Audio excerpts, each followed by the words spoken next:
Chapter 4. Let's open our Bibles to Mark chapter 4.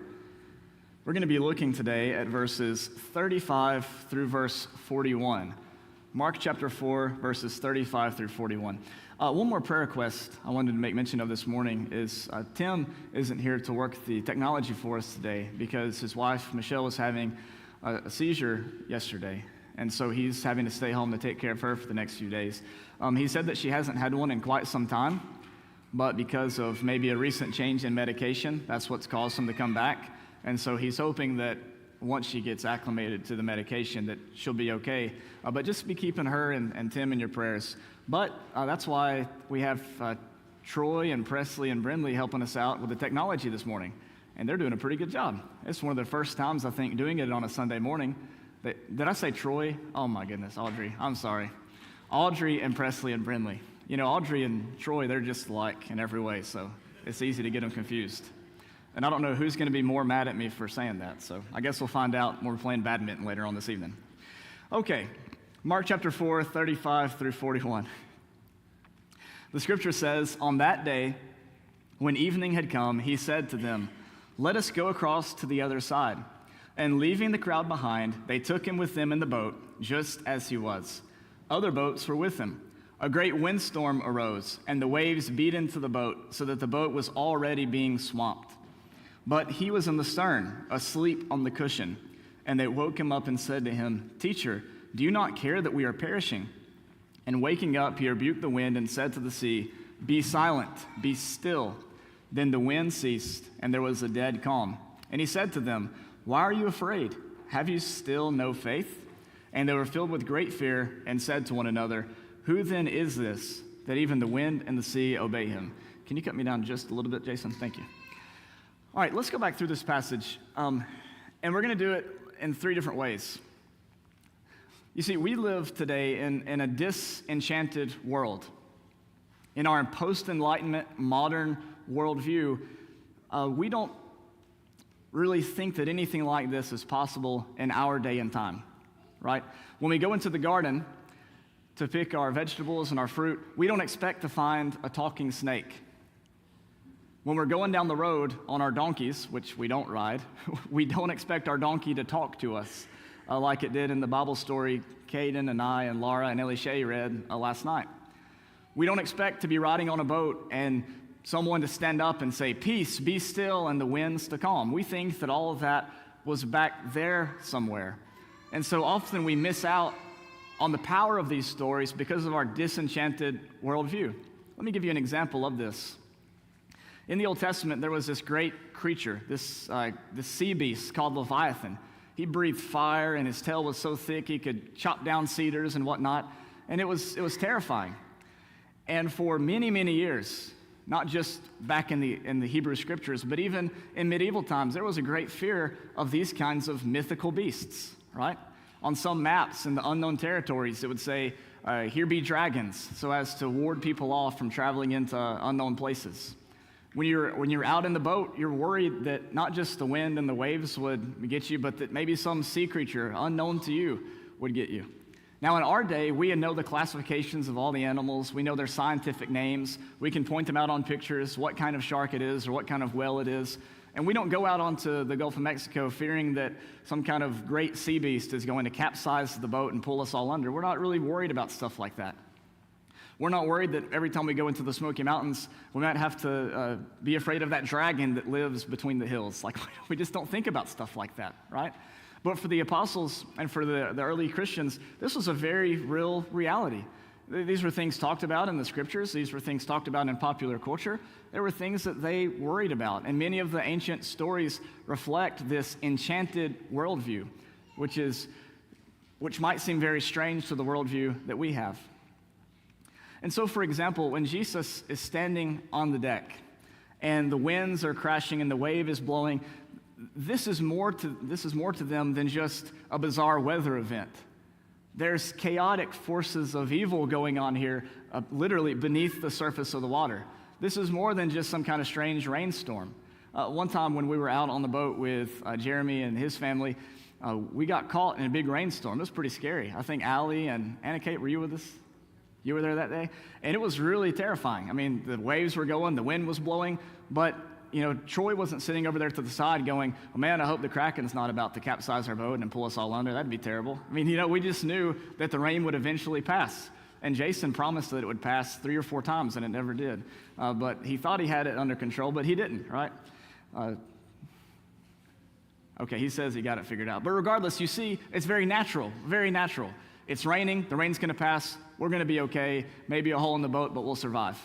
For the apostles, though, this is more than just a rainstorm. In their ancient, enchanted worldview,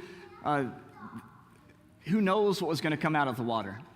In fact, in several passages in both the Old and New Testament, it's not just sea creatures that come out of the water, but evil itself is pictured as coming up out of the water.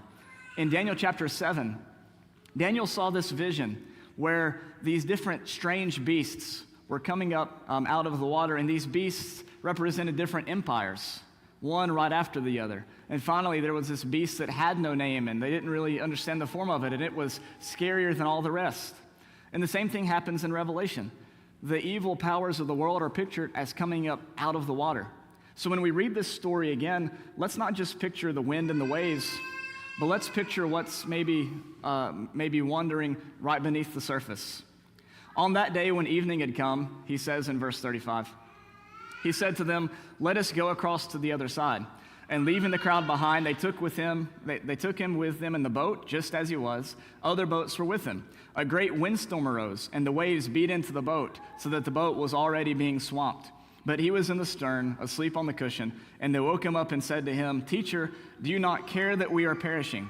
And waking up, he rebuked the wind and said to the sea, "Be silent, be still." Then the wind ceased, and there was a dead calm. Do you see how much more powerful this story becomes when you realize their enchanted worldview? These stories of these mythical beasts, these stories of evil but just beneath the surface, it's more than just a windstorm to them, which is really impressive to us. There's a whole world of evil, of chaos lurking beneath the surface that Jesus is bringing to a calm. This story of Jesus speaking through the Spirit, this word, "be silent, be still," over the waters, is reminiscent of another story in the Old Testament as well. Way early in the Hebrew Scriptures, at the very beginning, there's a passage that says, "In the beginning, God created the heavens and the earth was without form and was void, and the Spirit of God hovered over the face of the deep." And out of these chaotic waters come the creation, light, and then the grass and trees and flowers and the sun and the moon and the stars and animals and even humankind itself comes up out of these chaotic waters. It's something that God speaks over. He calls the chaos to become ordered. He calls the darkness and the void nature of the sea, he calls it to be calm and start this new kind of creation, this new way of ordering the world right there in Genesis chapter 1. Jesus is doing the same thing here in Mark 4, both in the particular instance of calming the waters of the sea that were all thrashing this way and the wind was blowing this way and that and scaring his disciples, but he's speaking calm over a different kind of sea. Because for Jesus, his mission was to come and to overturn the tables of the empire. He was to come and give a new kind of kingdom. As Mark begins his gospel, Jesus came preaching the good news of the kingdom of heaven that would be totally different from any kind of kingdom they would ever expect. And so when Jesus stands up on the deck of the boat and hears all the wind and the waves thrashing around him, and he says, "Be silent, be still," this is Jesus calming a windstorm. This is Jesus calming the chaos of the sea that was inherently enchanted and otherworldly in some perspectives in the ancient world. But this is Jesus also speaking a word of "be silent, be still" over the empire. He's living in a world where his people are oppressed. His people have been without their own king for hundreds and hundreds of years, taken into Babylonian captivity, taken into Medo-Persian captivity. They were passed down to Grecian captivity, and then finally now here they are under their Roman oppressors, without a king on the throne, without their own freedom, without the promises of God in the Old Covenant being yet fulfilled. They're waiting for all this. And Jesus stands above all this and he says, "Be silent, be still." So you have the waters just being waters on the very surface level, maybe from our perspective. It's just about the wind and the waters. But at a deeper level, there's this enchanted view of the sea. It's the place of chaos. It's where the sea monsters come from. It's where the danger arrives. And then on this deepest level, then, you have Jesus calming the waters of the world, setting things right. Because remember, in their perspective, from these passages I mentioned in Daniel and in Revelation, the water is where the beasts come that torment God's people, that cast them into prison, that overly tax them, that set up systems of injustice to rob them and make them less than human. And Jesus is coming and he's saying, peace, be still. When we read this story operating at all three levels, we move from something that just happened back there somewhere that can't be reproduced in our own time to some really good news that we can say in our own culture today. We can look out at the systems of injustice in the world, at situations where bad things are happening to good people, or the situations where the bad guy seems to always win. And we can say, be silent, be still, or peace, be still. We can look at the waters of chaos in our world from every level, from a global level to a national level to a community level, and we can say, peace, be still. In other words, because of the good news of Jesus, we're able to help rearrange this world, to bring order out of chaos, to participate with God in the revelation of the new creation. In other words, things don't have to be the way that they are. That is good news. Now, to the people in power, this isn't good news at all. It's very scary. But as this poor man from Nazareth is floating across the waters with his best friends, and they become scared, and he's able to say, peace, be still, so too are we in our own time and culture, able to stand on the deck of the ship, which at a lot of times when you observe our culture seems to be sinking very quickly, and we're able to say, peace, be still as well. Not only that, to echo one of the songs that we sang a moment ago, when it appears like the storms are raging in our life, God is able to speak into that. Peace, be still. The circumstances might still be there, but the peace can be there regardless of the circumstances. Now look at what Jesus says in verse 40. Jesus says to them, after the wind has ceased and there was a dead calm, he says, why are you afraid? Have you still no faith? I don't know about you, but this seems a little bit like an unfair question from Jesus. I mean, there's a storm. The deck is being swamped with water. It looks like they're going to go down with the ship. And Jesus is asleep on the cushion in the interior of the boat. That seems like a pretty good situation to be afraid in. But Jesus knew apparently something else that they didn't know. He knew where the story had to go. He knew that he would survive this trip across the sea. But for them, it was the most terrifying situation. I don't look at this passage as Jesus getting on to his disciples, like how we might read it, like, why are you afraid? What's wrong with you? Instead, I think what Jesus is doing is he's inviting us here to take a nap with him in the bottom of the ship while the storm rages on outside. He's inviting us to find the peace and comfort even in the most difficult situations in our life. We just had so many prayer requests this morning about people battling with cancer, about people dealing with the death of a loved one, about those struggling with, in our prayer list, those struggling with all different sorts of problems. And while the waters might not ever become still externally, Jesus in this passage invites us to experience still waters internally, to go with him into the depths of the ship, even while the storm rages on, and to take a nap on a cushion. Now that's difficult to do. And it's difficult to have the faith and the trust to do that. But the reality is sometimes the waters don't become still in our lives. Sometimes we do go down with the ship. But knowing that God is with us even in those moments is the epitome of faith. Now, there's a question here that the disciples ask at the very end of the passage. They say, who then is this that even the wind and the sea obey him? Just read that one more time. Who then is this that even the wind and the sea obey him? I mean, can you imagine being in their shoes? But also, isn't it impressive how we would think that they would kind of get it at this point? After all the miracles and healings and things that Jesus did, like why are they still wondering who he is? And yet they had all kinds of questions about who Christ was. He still saved them on the boat, though, didn't he? Even though they had questions about who he was and how all that worked, he still stood up and saved them on the boat. He invited them into a deeper faith, and yet he still saved them on the boat. Sometimes I think that we feel like we have to have it all figured out before Jesus will come into our lives and fix things or save us, before he calms the waters. We feel like we have to have him exactly pegged down with all the beliefs memorized and all the arguments articulated perfectly in our minds. And yet here, Jesus saves them before they're able to figure out exactly who he is. Who then is this that even the wind and the sea obey him? In other words, we all have faith in Jesus. We all believe that he's the Son of God. We all believe that through dying on the cross, he defeated death. He overcame the principalities and powers of darkness that are in the world. And yet, there's a lot of questions we don't have the answers to. And sometimes because of our culture, we think that not having the answers to those questions disqualify us from him working in our lives. And yet here we see that despite their doubts, despite their fear, Jesus still stood up on the boat and saved them. I think that's another word of encouragement for us today as well, because sometimes we don't have the answers and we don't know where to turn, and yet Christ is still for us and with us. And so it causes us to ask, who then is this that even the wind and the sea obey him? How does this passage challenge us to live today? How does this passage challenge us to live as a church, as just a human being living in the world? Well, we might ask the same question in our own lives: who is this? Who is this Jesus? Who is this Christ?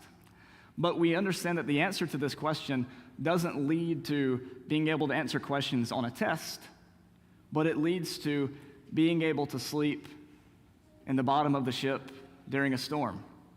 It's less about memorizing facts about who Jesus is and more about having trust in him as the one who brings salvation and peace to this very stormy and windy world, right? Do you see that in the passage? It's less about memorizing who Jesus is and more about having trust in him as he is, as we grow up in him and learn more about him, as we walk with him in our lives.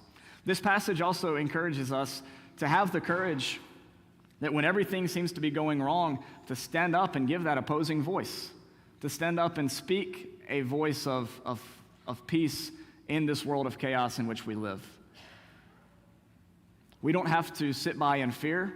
We don't have to cower to the side. We can boldly stand up on the deck and say, "Peace, be still," and believe that through God's working in the world, that peace really will come.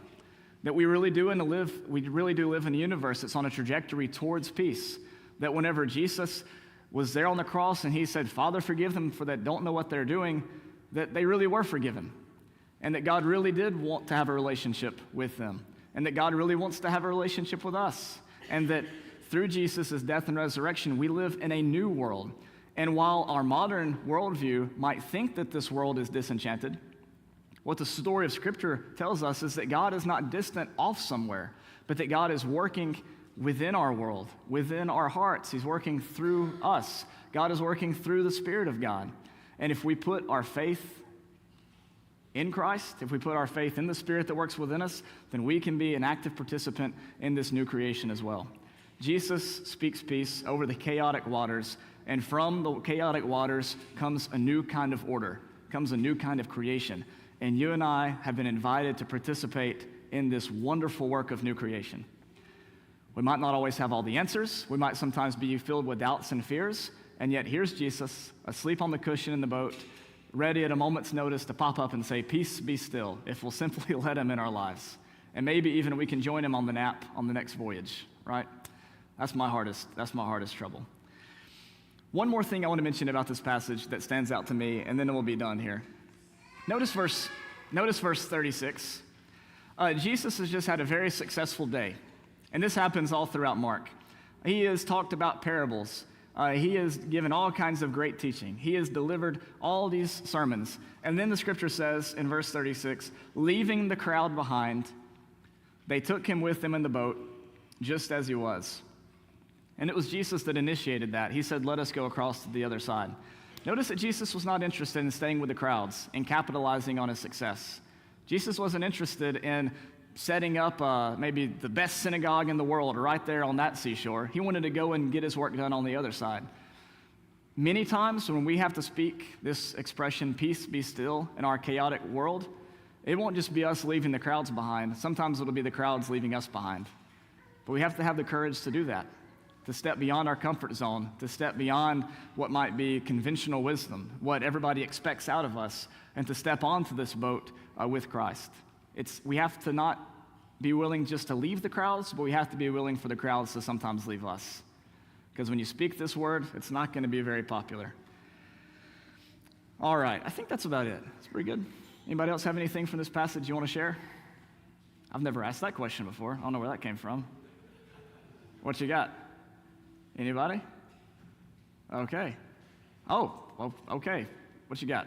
Who knows what happens when you say that question?